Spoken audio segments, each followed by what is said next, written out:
بسم اللہ الرحمن الرحیم۔ ناظرین السلام علیکم، میں ہوں آپ کا میزبان صابر شاکر وفاق دارالحکومت اسلام آباد سے کچھ تازہ ترین اطلاعات اور کچھ تازہ ترین خبریں۔ کل کا دن بہت ہی اہم دن تھا جو گزر گیا۔ اس میں سب سے زیادہ فوکس جو رہا وہ سارا دن میڈیا کا اور ٹاک شوز میں بھی ایک خبر پہ رہا، اور وہ خبر تھی سابق وزیر اعظم عمران خان کے خلاف توہین عدالت کا معاملہ،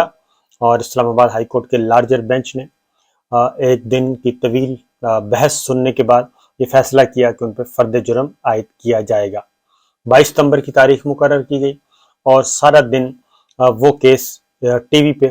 ہائی لائٹ ہوتا رہا اور اسی پہ فوکس رہا۔ لیکن اس دوران دو اہم خبریں جو تھیں وہ اس کی طرف کسی نے توجہ نہیں دی۔ وہ میرا خیال ہے کہ زیادہ اہم خبریں تھیں۔ یہ خبر اپنی جگہ پہ، لیکن وہ اس سے بھی زیادہ امپورٹنٹ خبر ذرا وسیع تناظر میں دیکھا جائے تو سب سے پہلے عمران خان صاحب کا معاملہ ذرا مختصراً، کیونکہ بہت زیادہ اس وقت تنقید ہو رہی ہے اور مختلف جو ہے سوشل میڈیا پہ، خاص طور پہ جو جسٹس بابر ستار صاحب کے پرانے جب وہ جرنلزم سے بطور اینالسٹ کے طور پہ جیو سے وابستہ تھے، تو تب سے اس زمانے کی جتنی بھی گفتگو تھی وہ ٹی وی پہ ہائی لائٹ ہو رہی ہے، سوشل میڈیا پہ ہائی لائٹ ہو رہی ہے بہت زیادہ، اور اس میں وہ تنقید کرتے ہوئے نظر آ رہے ہیں سابق وزیر اعظم عمران خان کی پالیسیوں پہ، عمران خان صاحب پہ۔ تو اس سے ایک نئی بحث شروع کرنے کی کوشش کی جا رہی ہے، لیکن میں سمجھتا ہوں کہ ماضی میں جو کچھ بھی ہوا وہ ایک بطور اینالسٹ تھے، اب وہ اسلام آباد ہائی کورٹ کے جج ہیں، تو اعتبار کرنا چاہیے، اعتماد کرنا چاہیے، اور انہیں کیس کو سن کر فیصلہ کرنے کا موقع دینا چاہیے۔ لیکن جو سب سے یہ توہین عدالت کے معاملے میں جو کیس میں ہوا وہ بڑا دلچسپ ہے، کیونکہ 3 عدالتی معاونین نے مخالفت کی، حامد خان صاحب نے مخالفت کی، اور بیرسٹر مخدوم نے یہاں تک بھی کہا، مخدوم علی خان صاحب نے، کہ اسلام ہائی کورٹ کو، اعلیٰ عدلیہ کو سیاسی رہنماؤں کو کارنر کرنے کے لیے اپنا کندھا استعمال نہیں کرنے دینا چاہیے۔ وہ کھل کر سامنے آئے، کیونکہ عمران خان صاحب کو ٹیکنیکلی ناک آؤٹ کرنے کی بات کی جا رہی ہے، اور ٹیکنیکل گراؤنڈز پہ ان کو سیاسی میدان سے فارغ کرنے کی کوشش کی جا رہی ہے، کوشش بھی کی جا رہی ہے، خبریں بھی ہیں اور زور بھی لگایا جا رہا ہے۔ اس لیے اس تناظر میں بیرسٹر مخدوم علی خان صاحب نے عدالت کی توجہ اس طرف کروائی، اور انہوں نے یہاں تک کہا کہ مزید کسی جواب کی بھی ضرورت نہیں ہے عمران خان صاحب سے،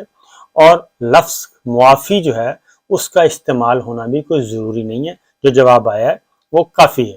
لیکن بہرحال اس میں وقفہ ہوا، جب کانفرنس روم میں گئے آنریبل ججز، تو میرا اپنا یہ اندازہ ہے کہ کچھ ججز جو تھے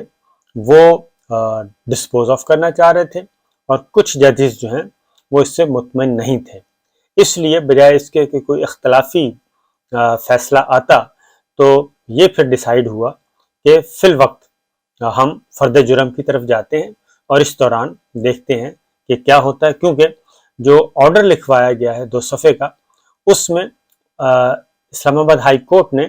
عمران خان صاحب کے جواب کو غیر تسلی بخش قرار دیا ہے، جس سے بالکل بات واضح ہو جاتی ہے کہ جواب غیر تسلی بخش کا مطلب ہے کہ اگر تسلی بخش جواب دے دیا جائے تو یہ معاملہ رفع دفع ہو سکتا ہے۔ اور تسلی بخش جواب کیا ہوگا؟ تسلی بخش جواب یہ ہوگا کہ عدالت کے سامنے غیر مشروط طور پہ معافی مانگ لی جائے اور معاملہ ختم کر دیا جائے، کیونکہ ایک تو یہ ہائپ ہو گئی، بہت زیادہ ہائپ پیریڈ ہو گئی،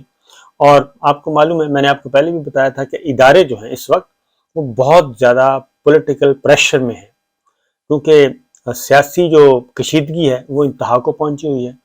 ایک طرف پیپلز پارٹی، مسلم لیگ نواز، 13 جماعتوں 14 جماعتوں کا اتحاد ہے، اور دوسری طرف عمران خان صاحب ہیں، اور ہمیشہ وہ یا تو میڈیا گیلری سے کھیلا جاتا ہے یا پھر پبلک گیلری سے کھیلا جاتا ہے، عوام کی عدالت لگا لی جاتی ہے، وہ لگا رہے ہیں۔ تو اس معاملے میں بھی ایسا ہی ہوا کہ عمران خان صاحب نے ایک اسٹیٹمنٹ دی، تقریر کی، اور اس کے بعد سوشل میڈیا اور ٹاک شوز جو کہ عمران خان صاحب کے مخالف تھے وہ شروع ہو گئے، اور یہ جناب قیامت آ گئی، طوفان برپا ہو گیا۔ اس پہ یہ توہین عدالت کا معاملہ جو ہے وہ پروسیڈنگز سٹارٹ کر لی، जस्टिस आमिर फारूक साहब उस वक्त कायम मुकाम चीफ जस्टिस थे, और उन्होंने इनिशियल जब किया और उस पे फिर नोट भी लिख दिया और चीफ जस्टिस साहब को मैटर रेफर कर दिया, चीफ जस्टिस अतर मिनल्ला साहब को मामला। जब वो आ गए तो उनके आने से पहले ये काम हो चुका था। उसके बाद फिर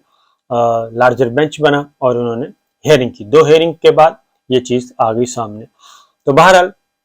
इसीलिए जस्टिस बाबर सत्तार साहब चूँकि कल की हेयरिंग में काफ़ी वो उन्होंने एंगेज रखा वकला को, अदालती मुआवनीन को,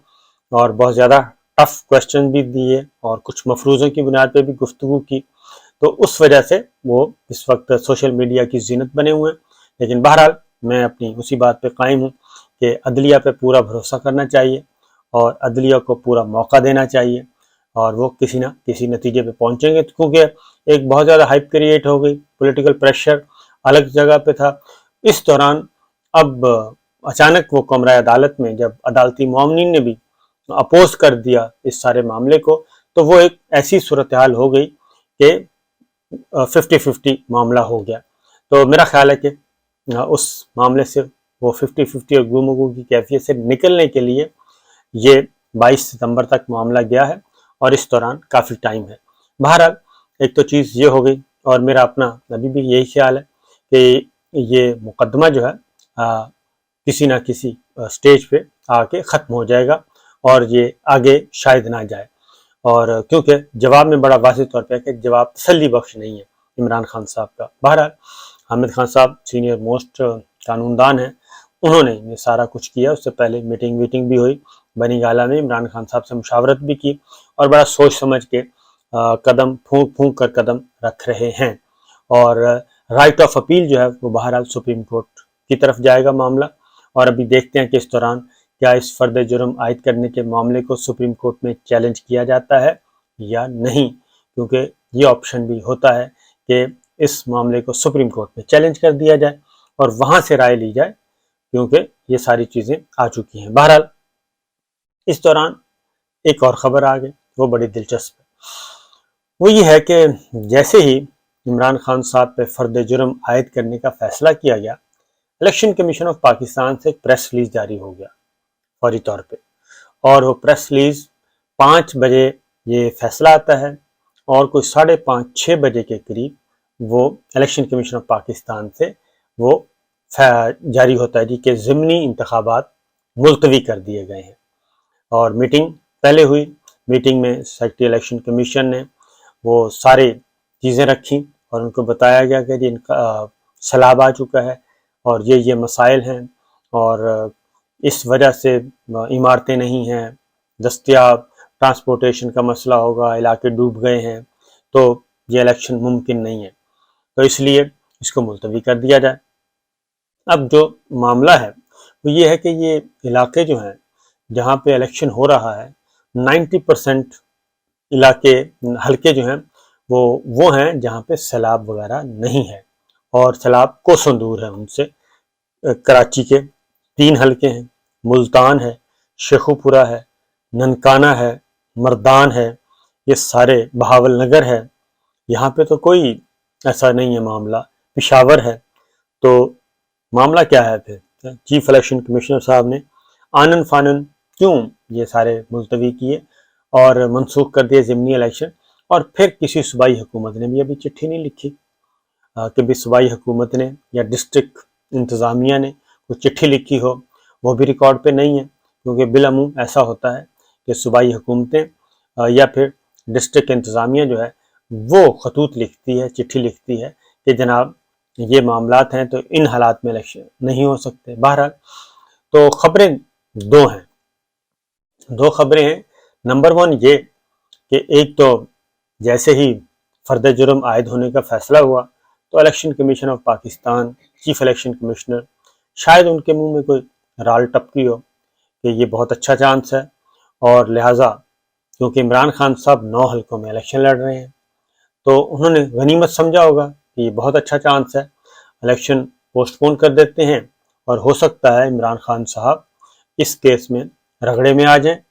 और उन पे तौहीन अदालत की कार्रवाई में कोई ना कोई सज़ा हो जाए। तो 1 महीना इंतज़ार कर लेते हैं, यानी कि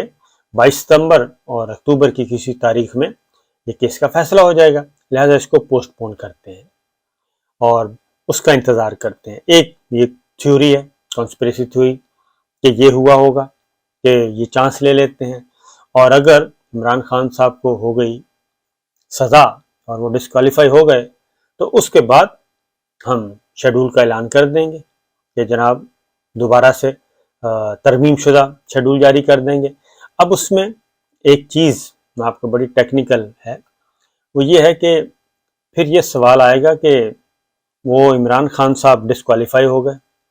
तो डिस्क्वालीफाई होते हैं तो फिर इसका मतलब है कि इमरान खान के बगैर ये इलेक्शन लड़ा जाएगा या फिर दोबारा शेड्यूल किया जाएगा। दोबारा रीशेड्यूल किया जाएगा तो फिर उम्मीदवार नए आएंगे, पीटीआई के उम्मीदवार तो सिर्फ इमरान खान साहब हैं। तो लिहाजा ये एक दूर की कौड़ी है कि ये भी हो सकता है कि एक, वो कहते हैं कि एक पंथ में दो काज, तो ये भी एक तरीका हो सकता है। और दूसरा जो है वो एक और है, वो ये है कि सूरत हाल आम इंतखाबात की तरफ जा रही है और आम इंतखाबात की तरफ मामला जा रहे हैं और शुनीद यही है कि कहीं ना कहीं अंडरस्टैंडिंग हो रही है, बातचीत चल रही है और कोई रफ़ी टफ़ी सा कोई MOU भी हो गया है, मेमोरेंडम ऑफ अंडरस्टैंडिंग ये हो चुका है, मफाहमत की तरफ बढ़ रहे हैं कि चलें इलेक्शन करवाते हैं और जनरल इलेक्शन करवाते हैं। उसमें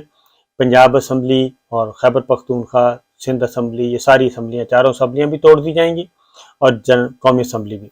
तो उस तरफ बढ़ते हैं, क्योंकि अगर उस तरफ जाना है तो फिर ये 14 हलकों में इलेक्शन करवा के खर्चा करने का फ़ायदा कोई नहीं। और इसमें अगर इमरान खान साहब जितनी भी सीटों पे जीतेंगे, उनका क्लेम है कि वो 9 की 9 सीटें जीतेंगे और जो इस वक्त वेव चल रही है उसके मुताबिक भी यही नज़र आता है बादियों नज़र में कि इमरान खान साहब स्वीप करेंगे, क्लीन स्वीप होगा पीटीआई का। तो इसलिए उन्होंने कहा कि 14 हलकों के बजाय और फिर उसमें से खाली हो जाएं, खर्चा तो होना ही होना है। लिहाजा वो जो बात चल रही है बैकडोर चैनल पे कि कबल अज़ वक्त इंतखाबात, और वो कब होने हैं इसका तो अभी नहीं पता, लेकिन मार्च से पहले पहले जनवरी में भी हो सकते हैं और इस दौरान 3 महीने के अंदर अंदर, तो वो कोशिश की जा रही है कि जनाब उस तरफ जाया जाए, क्योंकि अक्टूबर में भी अगर असम्बली डिसॉल्व होती है तो नवंबर, दिसंबर और जनवरी में इलेक्शन हो सकता है। तो बहरहाल ये एक चीज़ है। अब इन दोनों में कौन सी बात सही है वो आने वाले दिनों में पता चल जाएगा। तो ये है जी, मैंने कहा आपसे शेयर कर लूँ। ये खबर दब गई थी। फिर एक और ख़बर है और वो खबर है जी, मरियम बीबी का जो पासपोर्ट वापस लेने की दरख्वास्त पिटीशन थी वो फिर बेंच टूट गया और जस्टिस अनवारुल हक पन्नू जो हैं वो लाहौर हाई कोर्ट के, उन्होंने केस सुनने से इनकार कर दिया और जस्टिस अली बाकर नजफी साहब अकेले रह गए। तो लिहाजा मामला फिर chief justice Lahore high court को सुपुर्द कर दिया गया है। अब ये दरख्वास्त कैसे खारिज हुई और क्यों हुई, मेरा ख्याल है कि एक तासुर आम है कि हर सूरत में मरियम सफदर साहिबा, मरियम बीबी चाह रही हैं कि जनाब मेरा पासपोर्ट मेरे हवाले करें और मैं फ्री सिटीज़न के तौर पे उम्रा अदा करूं या लंदन जाऊं, कहीं भी जाऊं बैरून मुल्क, तो मुझे भी आज़ाद किया जाए। ये इसका है NRO 2 पार्ट कहा जा रहा है, उसका हिस्सा है। लेकिन 5 जो है बेंच अब तक टूट चुके हैं, 5 बेंच टूट चुके हैं और 5 के 5 बेंच जो हैं वो इनकार कर चुके हैं, यानी कि 5 दफ़ा बेंचों की तश्कील हुई, ऑनरेबल जजेस ने इनकार कर दिया सुनने से। तो इससे आप अंदाज़ा कर सकते हैं कि मामला किस तरफ हैं। अगली वीडियो में आपको कुछ और चीज़ें बताऊंगा और ये जो पासपोर्ट की कहानी है ये भी, इसका कुछ हिस्सा मैं अगली वीडियो में बताऊंगा। इजाज़त दीजिए, अल्लाह हाफ़िज़।